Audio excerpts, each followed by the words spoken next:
কি রে, রান্না বান্না করে আবার স্নান হলো নাকি? হ্যাঁ, ওই যে মাছ রান্না করলাম যে, আবার আচ্ছা, স্নান। চ দেখি আর কি কি রান্না করেছিস।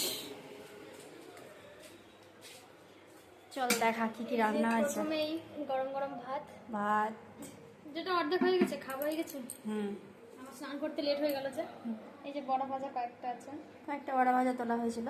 আচ্ছা, আর আর আছে এই যে করলা আলু ভাজা, আচ্ছা, আর আর এখানে আছে মোচার তরকারি। মোচার তরকারি। আর কি করেছিস? মোচা হয়ে গেছে, আর এদিকে আছে এই যে ও, মাছের ডিমের বড়া। এটা তো আমি করলাম। হ্যাঁ, মাছের ডিমের বড়া ভেজে নিয়ে আলু দিয়ে ঝোল। পাতলা করে। হ্যাঁ, আর দেখি তোর মাংসের কালারটা দেখি। শেষ।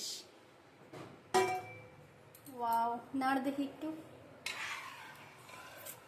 তাই তুই মাংসটা না সেই রান্না করিস সত্যি। তাই মানে খাই না যে, তাও মনে হয় যে ভালো হয়েছে, দেখেই মনে হয় ভালো কালার হয়েছে। দেখেই খেতে ইচ্ছে করে না? কালার দেখেই না, খেতে ইচ্ছে করে না এটা বলবো না, যে খেতে ইচ্ছে করে। ভালো লাগে। ভালো লাগে, সুন্দর হয় তোর, মানে গন্ধটাও ভালো আসে আর রান্নার কালারটাও খুব সুন্দর। Thank you, thank you. তো এখানে ওদের মাংস আর আমাদের এগুলো হয়েছে। কখন খাওয়া দাওয়া করবি? এই তো এক্ষুনি খাবো, খুব খিদে পেয়েছে। ঠিক আছে, চলো খাও তাহলে, টাটা।